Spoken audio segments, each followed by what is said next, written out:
Good afternoon and welcome to our marketing series on how to rethink and reboot your marketing strategy post-COVID-19. I'm delighted to be joined today by Rupert and Tim, who are part of our panel, who are going to share their insights and thoughts on how to know your audience, content marketing, and key messaging to boost your engagement. My name is Alice Weightman. I'm the founder and CEO of The Work Crowd and Hanson Search. Hanson Search is a traditional headhunting business in communications and marketing, and The Work Crowd is an online platform that connects businesses directly with expert freelancers like Tim and Rupert here today, who can help you across comms, marketing, content, digital strategies, and implementation.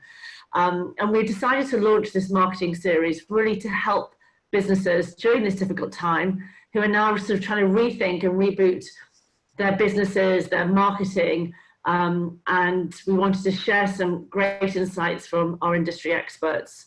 So it's a 7-part series, and today Tim and Robert are going to share their insights. So Tim, Rupert, thank you very much indeed for joining me today. Tim, it'd be great to sort of kick off with you. I know we had a chat on the phone about what you've been doing recently, but maybe what you could do, first of all, give us a little bit of a flavour of your background, how you've been working with businesses, and then really sort of help, how you could help businesses understand the steps that they need to take when thinking around their content marketing strategy. Sure, so I'm Tim Gibbon. My background is journalism. That's what I read at university. I did that for a while. Then I stepped into marketing very early, digital marketing. In 2000, I worked for some consulting companies, then a marketing agency. Then I set up my company, Elemental, worked with brands such as Adidas, Topman, Reebok, MGM, Mirage, and so on. So this is a content strategy, content marketing, what's known now really as social media for a lot of people. Then I stepped out, worked for some agencies for a while, Omnicom Media Group for a little bit, where I worked with clients like Google, HP, and a few others. And then I worked for a few brands on the brand side, so a few SaaS, not one. So I've stepped back into consulting and doing contract and freelance. So I really specialized in really comms, content marketing, and social media. So that's what I do on a day-to-day basis. I'm normally writing or researching and putting those two things together. From I guess, knowing your audience perspective, I'm always starting at a research from the get-go. So I'm really using the tools that are available, from web analytics to social intelligence and listening tools. So I really want to know where the hot and cold spots are, what audiences are saying and why, so then I can deal.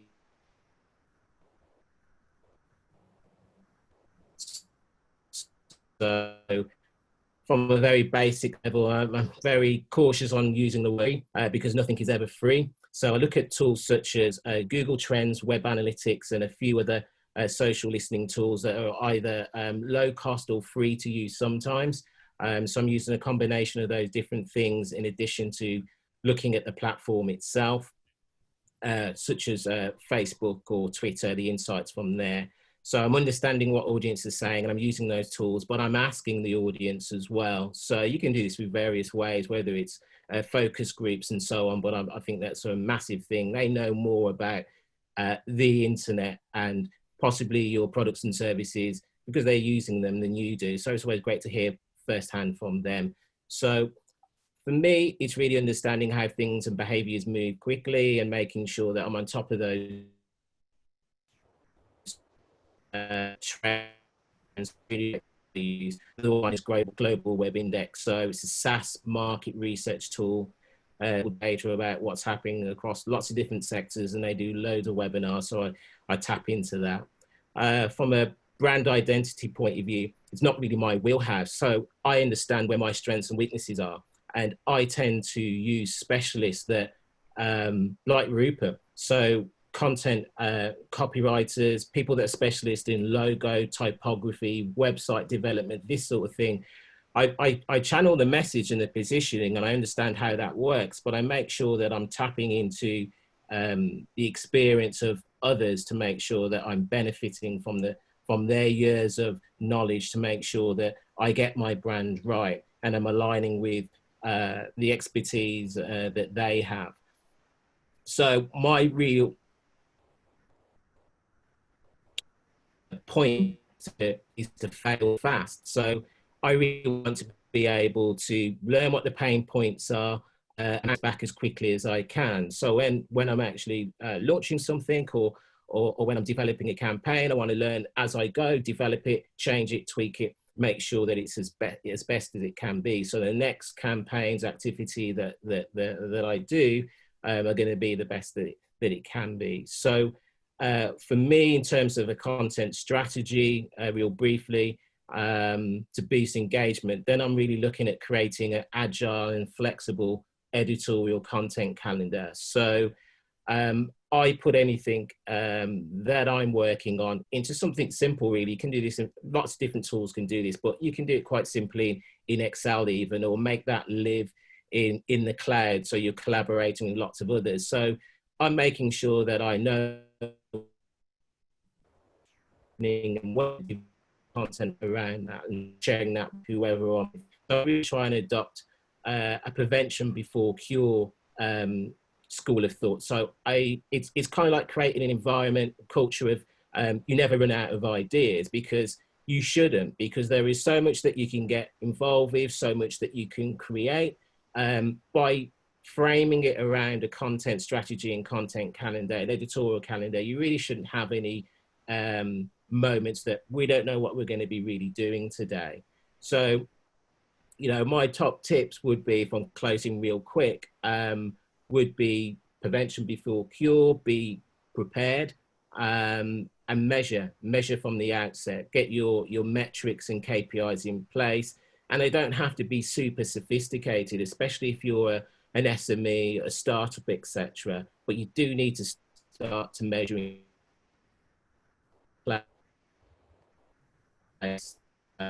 can help you do that. So over to you again, I think. Right. Sorry, Tim. I think there was a little bit of lag there on the line. So there's a couple of things we may miss off, but thank you for sharing that. And I think, you know, some of the challenges that SMEs are seeing is there's so much content out there and there's so much noise, but also they need to be quite sensitive of current times. So, you know, Rupert, it would be great to hear from you in terms of what you're seeing, what the reaction's been in the marketplace, and really recommendations of how businesses should move forward in the right way. Sure. So yeah, maybe I'll start with a little sort of bit about my background. So I've been a copywriter for about 8 years, at a mix of agency and in-house, covering a range of industries, so from food and drink to property and financial services. So quite diverse in terms of range of brands, everything from Heinz mayonnaise to HSBC. And in terms of what I write, lots of it, like we're talking about today, is content, which is something that more and more people are, you know, realizing the value of putting out. I think that's just been going strength to strength since, well, I started out in digital marketing, and that's when people really started to use the term content marketing. In terms of what it is in sort of like the broadest terms, because I worked in PR as well after I worked in digital marketing. Actually, they started to recognize a lot of the same terminology and a lot of the same sort of strategies, essentially. So I think, you know, in the simplest terms, what's content marketing? It's PR, but you don't have to go through journalists, right? You get to its own media, and you can write about, like Tim was saying, literally anything and everything, but it's things that your audience are going to be interested in. So if you're doing the right listening, then you should never be running out of ideas, really, as Tim was saying. So in terms of my role in that, as a copywriter, as you might have guessed, I do a lot of writing. In terms of what that is, anything from web copy to video scripting or long form editorials. But essentially what it always is stories. It's a brand story, or it's a story of the people that brand is built for. And when I sat down thinking what I was going to write today, I actually got writer's block, which isn't something that ever happened to me, really. And I think the reason that happened on reflection is, for the first time, I was writing something for me.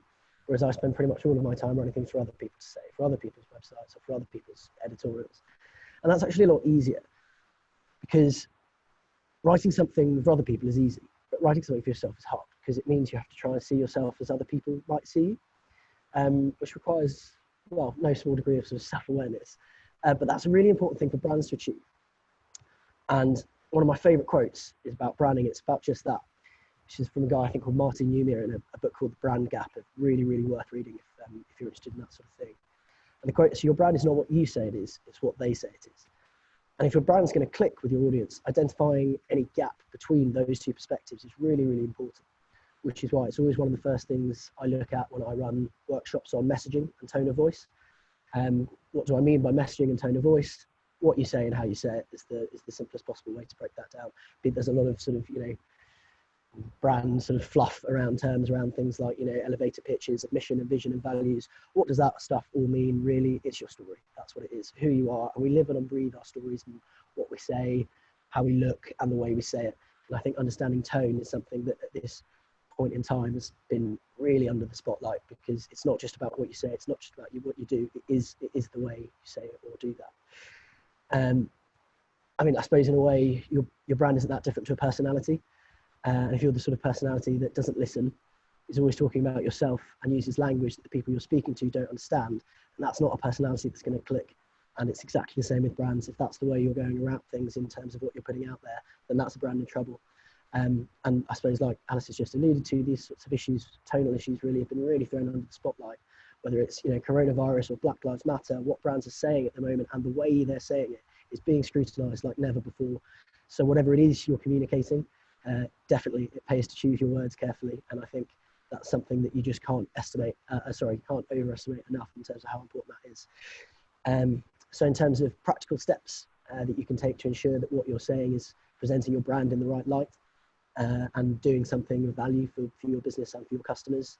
The first one, which obviously Tim's touched on there, is listen.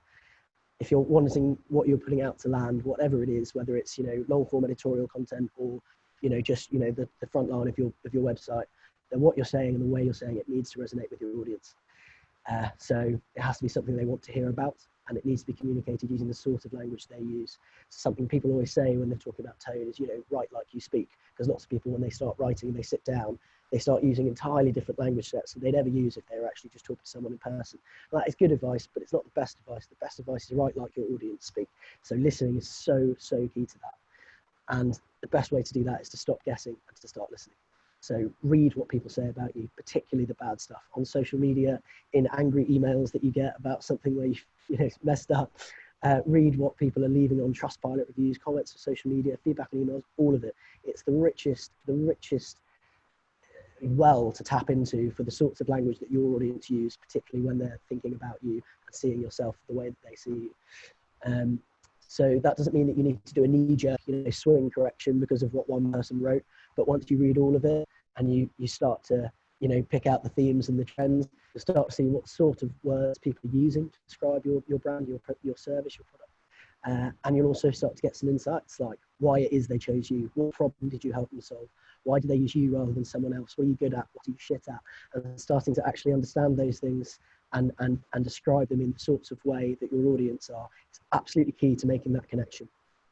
Because while it's qualitative, and I'm sure that Tim would say that the data won't lie, while it is qualitative, it's still some of the most valuable insights you have into the way that your customers, your potential customers see you and the value you offer them.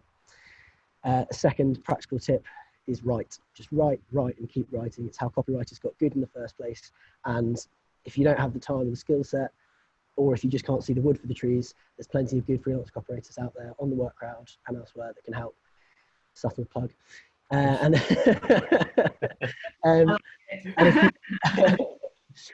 you are going to do it yourself, the one piece of advice I would give is to write for a person, not a demographic.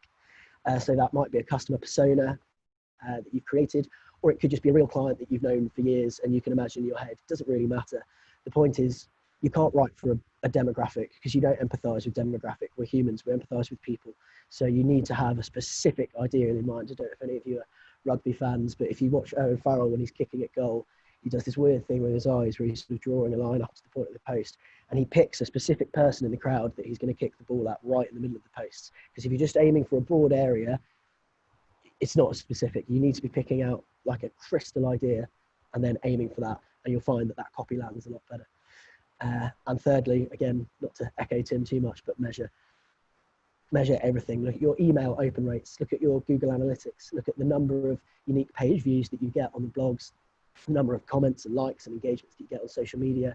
Because while an individual spike might have any number of possible explanations, you can't ignore the trends. And when you're talking about a specific thing that's outperforming everything else, that's a rich vein. That's something the audience want to be hearing about.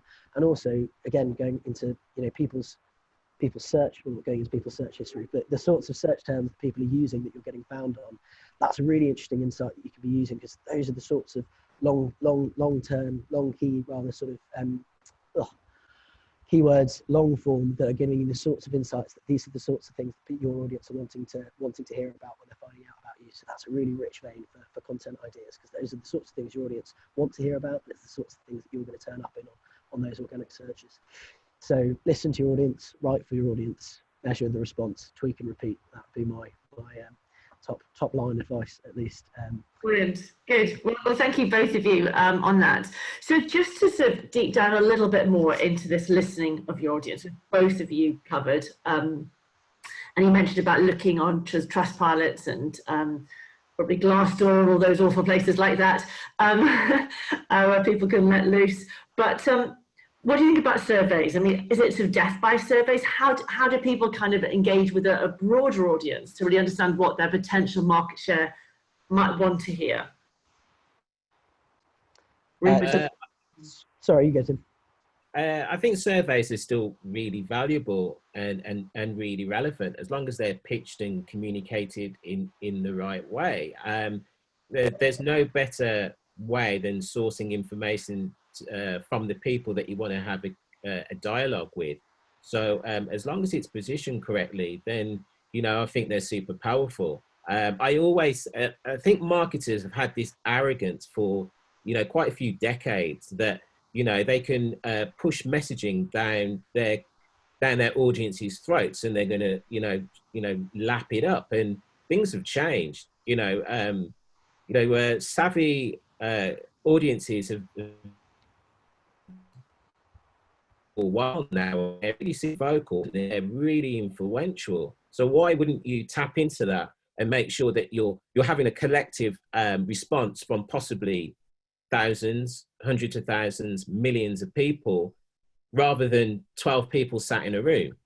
So they are invaluable. So as long as they're positioned correctly, and even get them involved and part of that process, you're possibly onto a win-win. Absolutely, we completely agree with that. And actually, I think it probably brings out two other points to talk about. One of them, which again Tim's touched on there, is authenticity, and that's so important for brands today. But as Tim's saying, people aren't idiots. Don't treat consumers like they're idiots, because they're not. They will read up on you, and if what you're saying is inauthentic, people won't give you the time of day. Don't talk about things that you're not an expert on as though you are, but do talk about the things that you are, and do it in a way that doesn't assume either too much or too little knowledge of your audience. But just going back to the surveys, particularly in terms of content ideas, absolutely. Any insights like those that you should be using anyway to better understand your audience.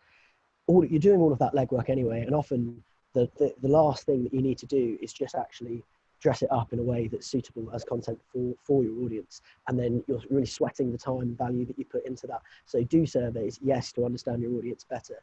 Use those insights, action those insights across your business, absolutely. But then push it back to people, complete the loop, right? So you've listened, turn it into something that's useful for you, and turn it into something that's useful for your audience. So much of the best content is stuff that businesses were doing anyway, right? It was a pitch deck, or it was a piece of audience analysis, and all it actually takes is a good copywriter, a good designer, and a good idea to go, excellent, we can turn that out. Quarterly reports, whatever it is, your monthly listening, all it takes is that just almost paradigm shift in your way of thinking to sort of say, yes, okay, great, and how can we turn that into an excellent piece of content? Because the value's there, the insight's there, that's why you did it. So honestly, it's that last mile will pay so much dividends in terms of just doing that extra little bit. And I think, I don't know what you found, Tim, but obviously during this these times, and it's very difficult, and marketing's often some of the first stuff to go. But actually, if it's going to, like any other recession in history, the companies that completely shut off and shut up spend ages trying to get back into the race that they've lost, because everyone else has been doing it. And actually, it's the worst thing you can do is to just be silent, because people assume the worst. And it doesn't have to be a huge investment. It can just be a smart investment, and it will pay dividends. Yeah, I totally agree with you. I think a lot of brands that I've worked with as well, sometimes they have a bad habit of not seeing the campaign or activity through. It's almost like they get to a stage where we've done enough, it drops, and you never hear anything more about what actually happened after that, when that's an opportunity where you have some of the best content. I mean, it's only, I guess, in the last 10 years or possibly a little bit more, where brands would show you that the behind the scenes, how we created stuff, what happened to the people that we were communicating with, and they show us all of the journey. So you're transfixed in wanting to know what happened. But that happens a lot with brands. They kind of like let things go. And I think that's unfortunate when it's a really great opportunity to keep the conversation and dialogue going. By all means, if a campaign or activity comes to its, the end of its life, then of course put it to bed. But, I think there are better ways of managing that. I mean, that brings me nicely on to talking a little bit about timing. I mean, I certainly notice on places like LinkedIn, where a lot of content gets pushed out, it instantly changed as a result of COVID, and the messaging was obviously much more sensitive. There was a lot more internal communications going on about workforces working from home, onboarding people remotely, interviewing people remotely, work-life balance, and everything sort of circulated around that, and everyone was sort of treading very carefully. There definitely seems to be at the moment a little bit more of a shift to kind of, we want to get things going again. Do you think the timing's right now? To start sort of changing that message from less sensitive to a little bit more of a proactive sales type message, or do you think they still have to be very sensitive around certain topics? They certainly have to be sensitive, and they need to be keeping abreast of what's happening. I think brands also, and probably researchers, in a sense, they need to keep their finger on the pulse of what's happening. So they be connected to what's happening across popular culture, media, knowing the trends and the patterns, seeing the patterns, and working with them and adapting their content accordingly. So they need to be agile, they need to be flexible to do that. And I think, as Rupert was saying, is that they really need to be conscious and aware that the tonality of things, how they're communicating with the audience, so you can shift. But I think that it depends on the business and what they're trying to do and the sort of environment they're in. But certainly they should be looking towards a longer term strategy of creating content that is looking at being prepared for come back to what's being referred to as the new. So they should be ready to do that, be ready to go and be prepared to communicate to their audience in what they're doing, how they're doing it, and why they're doing it, and being, it sounds pretty obvious, but being transparent and open, I think it's really vastly underestimated. It's almost sometimes they check that in before they enter the door. It's just almost lost sometimes. So I think they need to keep check on that as well. I think just as well, something I probably should have said earlier as well. I mean, again, it might sound obvious, but it's to put yourself in your audience's shoes, right? Brands or companies, or however you want to think about it, sat there going, is it the right time to start telling people stuff about us and what's going on in our lives, as though your brand is the most important thing in your customers' lives? It isn't. You're triggered. A need is or something is what triggers them wanting to hear something from you. So putting yourself in their shoes and have you got something of value to say to them? If so, then yes, now's the right time. It's not about, I want people to start listening to me because I've got loads to tell them.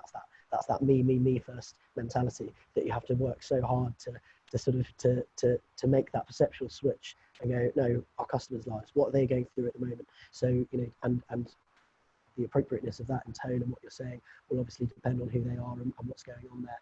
You know, so I work with a lot of food and drink brands, and obviously hospitality has been absolutely savaged by this, right? And customer confidence has taken a knock, right? And it will need to be rebuilt.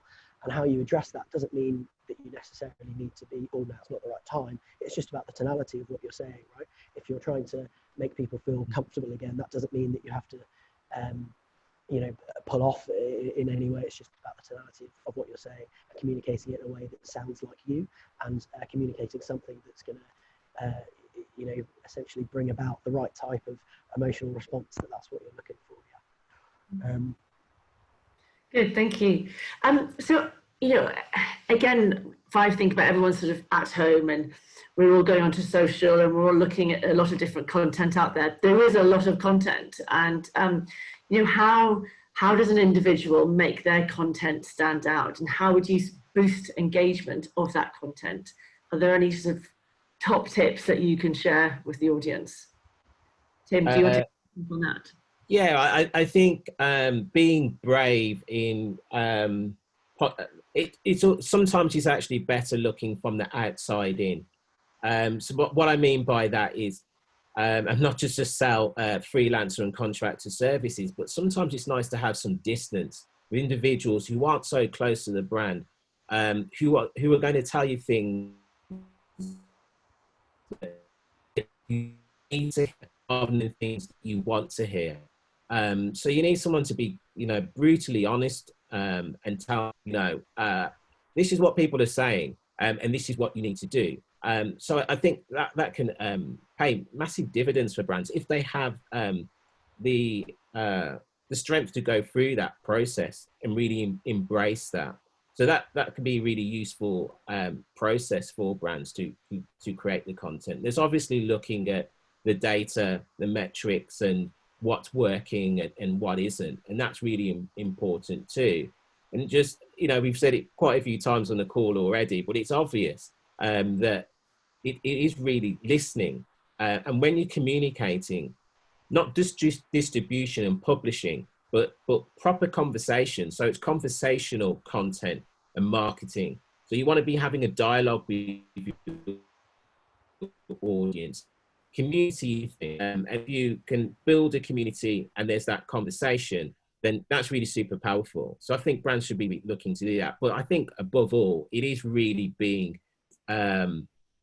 brutally honest and having that that voice that can actually guide you and advise you on certain things. I think that's where a lot of brands have been going wrong. Sometimes they do some absolutely crazy stuff, and you wonder how it ever gets out there. You know, they have these processes, and, you know, you have sign off. And there's a reason for that. It should go through governance first. Legal should look at that. You communicate with the legal department. You communicate with the cross-functional teams to make this stuff happen, but it still comes out and it's awful. It's possibly because they haven't got a really strong agency or individuals that can say, hey, this looks really bad. You should read this. I'm sure that we've experienced this. You've got, and being a consultant or a contractor or within agency, you've also got to be strong enough yourself to say to the client, hey, this looks really bad. You shouldn't do this. But, you know, that's part of it as well. I can tell you from personal experience, that's what I've seen. And that, if you're wondering why crazy campaigns go out there, it's for that reason. So there's a fine balance between being brave and being absolutely crazy. Yeah, I hate to say that it's kind of like some of it is common sense, but common sense isn't common, right? Yeah. I think a lot of brands can do well with kind of having this, you know, little voice on the shoulder who says, hey, this is really super cool. We could make some really some great headway here, but then you're not, hey, we need to put perspective and balance this. impact on us, our audience, how we can kind of communicate on for. So you're totally right, Alice. Balance. You know, life is balance, right? No difference in marketing. Yeah. Rupert, do you have to sort of manage clients carefully then who are wanting to be overly brave, or have you got some good tips to help boost engagement as well? I mean, yeah, occasionally I'm brave might be one way of putting it, yeah. But equally, sometimes it's the other way as well. Or going through that governance process, sometimes what started as a good idea has been, you know, either value engineered or had too many touches on it by too many different people who aren't actually trying to push the thing in the same direction anymore, and you end up with something that actually isn't really anything to anyone anymore because everyone's had a bit too much in it. So I think actually setting out from the beginning, what is this piece of content for? Who is it for? And what is it trying to produce to them? What value is it? And that should be your sense check for, is it worth even investing anything in from the beginning in terms of time and resources? And that should be the last check out the door as well. Is this fit for purpose? Is this doing what it is? Or is it now just you know, a combination of every touch that's gone on it from point 1 to point 2? And I think that all starts with clarity around, funnily enough, knowing your audience, and understanding, you know, what is this actually of value, or is this just egotistical nonsense? Right? Again, you know, it's not brands aren't different to personalities. It's the same as, you know, how do I make cut through you know, in a conversation? Well, wait for your turn to speak and say something interesting, and don't take too long to say it. So I think that's probably the, you know, from a top line in terms of, you know, how you can boost engagement. Obviously, you know, there's heaps of sort of tactics essentially, but in terms of in fact, one, spend ages writing your title and write it last if you're writing it yourself from a content point of view. David Ogilvy, I don't know if he's a sort of old ad man from back in the day, but he's got lots of good little sort of nuggets on advertising. And one of them is, once you've written your title, you spend 80 cents of your client's dollar, because most people don't read beyond the title. So if you put all of that work in to write 1,500 words, make sure that title is the sort of title that when the person you're hoping is going to read it sees it, they go, okay, I want to read the rest of that. Otherwise, it was all for nought, really. Yeah. So, yeah. Absolutely. Sam Mills has kindly reminded everyone of a comment. It's such a fine line between stupid and clever. I mean, that actually sort of reminds me of, you know, when I headhunt and recruit a lot for different agencies, and it was always, historically, when I first founded the business, it was all about, you know, the amazing sort of creative director who's going to come up with this really wacky campaign, and they were always the really wacky ones that wore different coloured shoes and crazy jackets and stuff like that. And now it's sort of much more the metrics and data, and that's kind of sculpting and sort of listening to the audience, and then this metrics and data that goes behind. You know, how can you advise clients and businesses out there? What's the best tools to capture data and to be able to evaluate and then build campaigns from it? Tim, do you want to fire off on that? Yeah, I think if brands are lucky enough to have a budget to tap into really great technology stacks, then that can really help them. So, you know, there's enterprise stuff, whether it's HubSpot or Salesforce and so on and so forth, Acton, there's heaps of this. Then you know, that can really help them understand, you know, everything through the marketing that they're doing. But then, you know, equally with their communicator or again listening, then if they have access to enterprise or any mid-level social tools, you know, I don't want to focus on any in particular. I mean, I'm just mentioning a few top of my head, but you know, if they're looking at anything from, I don't know, Brandwatch or Crimson Hexagon, again, Salesforce has its own tool as well. You know, so Social Studio, etc. And Buffer, there's heaps of them out there. Sprout Social. You know, you can come in and use these sort of tools to listen and learn more about your audiences, particularly from a, you know, a social point of view, where a lot of businesses, brands think they're going to grab most of this data to understand what's happening with their business. And of course, there's web analytics as well. Know what's happening across your website or properties, what the journey is, how people are they're doing when they and how they're all really super powerful stuff. It's great. I mean, I'm not a data scientist. People that are really great at crunching numbers and building really great platforms help you understand how to do this kind of stuff. Yeah, if you're a business that's in a position that can invest in that, it can be really useful. But there isn't any reason why you can use quite rudimentary tools to help you do this on a really kind of like basic level. Maybe you don't really need all this high level data to really help you understand what your audience is saying. I mean, you can take really simple straw polls as well and do this sort of stuff. So it doesn't have to be as complicated as, I'm possibly making it sound, but, you have to be doing this from the outset, learning these things, learning the tools that are available out there. What you do, plenty of webinars and that. So you could skill yourself up to do it as long as you have the time. And it's all about time. If you're a business owner and you have maybe a small team, you really want to be focusing on doing what your business does rather than, the measurement analysis and really digging down into data you possibly don't want to get your hands dirty in. And maybe that's something for, an agency or consultant, etc., to do that.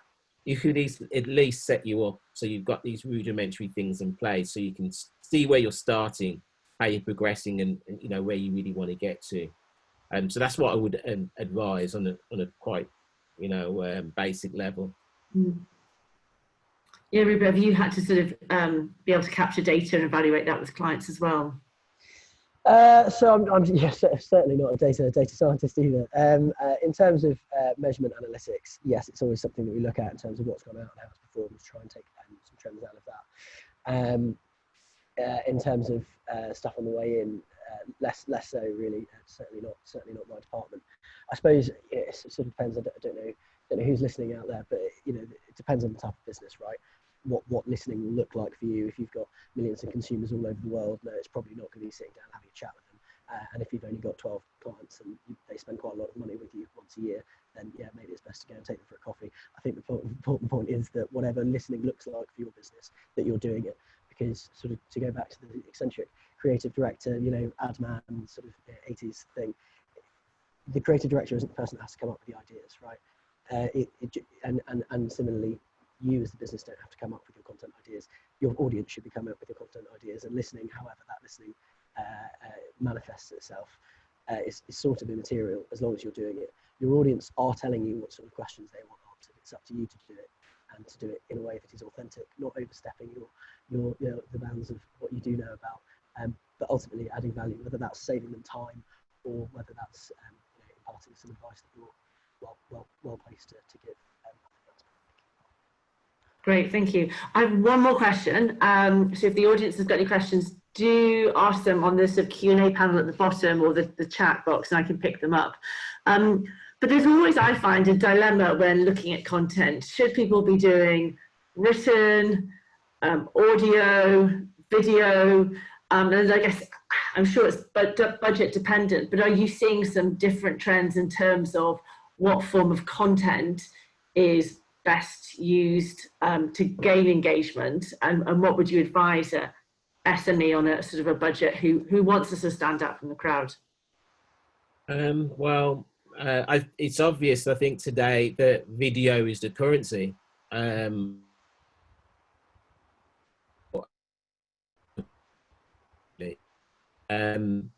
And I think we're quite fortunate that we have very capable smartphones. So we can capture a lot of this stuff on our smartphones and publish it from there. So I think it is, again, back to understanding your audience and what they're engaging with. Then you can decide on what sort of content you create, whether it's those different formats that you mentioned, or it's something else, or more importantly, maybe a combination of those different things. I mean, you need to understand what social platforms or what platforms are relevant to your business. If LinkedIn maybe, but then perhaps it's TikTok or Snap or Twitter or something else. And you have to understand, I think Rupert will echo this, is that you have to write for platform and your audience. You can't be just posting the same sort content. Facebook, as you would TikTok, they are completely different beasts, and so they should be treated as such. So you need to understand what sort of content is working well for you by listening and measuring that, and then creating it. And it doesn't have to be super high production value content. Some of the brands that I was working with, and these are multinationals, we were creating campaigns from smartphones. It was really rough and ready, because that's what really worked for the particular activity or campaign, right? So you don't have to be an SME thinking you need to create a television style commercial that goes on the web, because that doesn't work ever, hardly, right? There's always exceptions to the rule, right? So, you know, I think brands need to be really careful about what they're creating and how, but there certainly isn't any reason why a fantastic idea can't be scaled down to work with a format.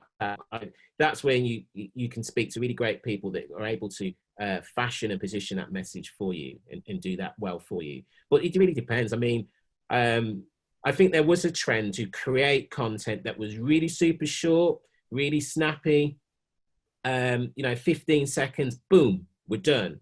But I don't think that works all of the time and for all brands. I think it's a case of, you know, looking at what people are reading and why and how. You know, longer form content has come much into the forefront more in the last 5 years or so. People are still reading well-written, good articles and features. I'm not sure about you guys, but I still do, and I still love that. Maybe that's because I'm, you know, my background and what have you, but I'm pretty sure other people are.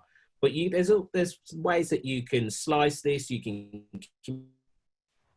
communicate in different steps, you know, repurpose it and so on. So I think there's plenty of opportunity to content, but go back to the point, you really got to understand what people want and communicate that. So yeah, I agree with everything you just said, Tim. And obviously, a large part of these decisions are going to be made for you, right? Insofar as who are the people that you're trying to make think or do something? Where are they? I.e., what platform are they on? And therefore, given the constraints of that, what's the most appropriate format in which to convey whatever it is that you're trying to convey? Now, that might sound like a needlessly vague answer, but I mean, content's just such an enormous bucket. It's impossible to talk about it in anything other, really. I suppose, not to hammer the first point home too much, but the first point is just the concept, right? Before we even think about whether it's a TikTok video or whether it's a 1,500, you know, op-ed that we're going to try and get into the Forbes, you know, business review, the first part is what's the value, right? Who is this for, and what are we trying to help them achieve, right? Then we look at where they are. Where do we need this content to appear to even give a chance of getting it in front of the right people, because that's going to tailor your content a little bit. And then what's the appropriate way to deliver the value through that format, essentially. And then a lot of that work will be done for you. And it may be that if the concept's good enough, you tell that story in 9 or 10 different ways, because people don't consume stories in one sitting anymore. You know, they're told in chunks across different formats and across a variety of media. But if the story itself is good enough, you might want to tell it in 100 different ways to 100 different buckets. You know, it's really, you know, pays your money, takes your choice, really. The important part, I suppose, is that last check. Is this doing what it needs to do? And if the answer is yes, then it's the right type of content. Good, brilliant. Well, thank you so much indeed, Rupert and Tim, for sharing that. I think, you know, the key message is to listen. Let's come away from this. I thought you were going to get it in again just at the end. But yeah, I mean, it's fantastic. And I think, you know, what we're trying to do is really help businesses to kind of rethink their marketing strategy, think about what they need to be doing. And it is quite complex when we look at it as a whole. But there are simple things that you've talked about today, which I think can make a fundamental difference. And, you know, whatever size business, whether you're an SME or a major corporate, there's tools there and ideas there that we can share. Now, someone's just pinged in a quick question that I can ask. What is the best length for a LinkedIn post? Currently preparing posts to promote an event and never sure of the best length to engage people. Should you add a photo to make it more interesting? I'll answer that real quickly, but my answer would be as long as it needs to be.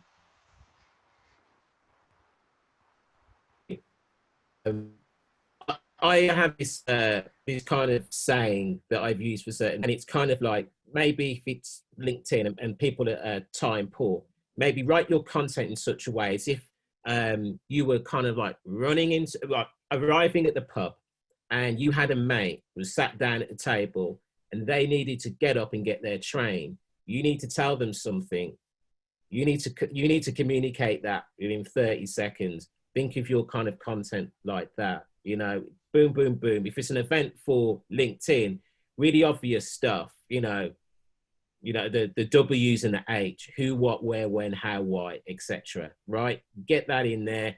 Hopefully have the URL, the link, before it, you know, the fold, before that it becomes a more. And so the person has to click, because some people really don't do that. So, and then anything else underneath, you know, potential more information, and then your hashtags. Definitely an image, because images and video always work better. You upload the image, you make sure for LinkedIn, definitely you want to make sure that you put the alt tag information in there. So the description, really briefly, what the event is, and then make sure that you tag relevant people in the image and or the copy underneath the fold, right? So make sure that the most relevant information is at the top, including the URL. Then you have a little bit more, maybe listing the name. So you're tagging the name so they see it in their feed and so they can click on it. And then the hashtag as well. But get the body of the information, the most relevant information, boom, boom, boom, snappy, to the point, concise. The rest at the bottom, if it needs to be long. Don't be writing essays as well. That's my advice. Brilliant. Any further to add that? I think that you were nodding all the way there, Rupert. No, yeah, that nail on the head. No need to talk a dead horse. Lovely. Well, thank you so much indeed. Great to see you both and sharing your insights. And thank you everyone who's turned up today. We will be distributing the content out both in a video format and we want to watch it again, but also a write-up. But do join us next week. Thanks so much indeed. Thanks, Thank guys. you. Bye-bye, everyone. Good luck with the event.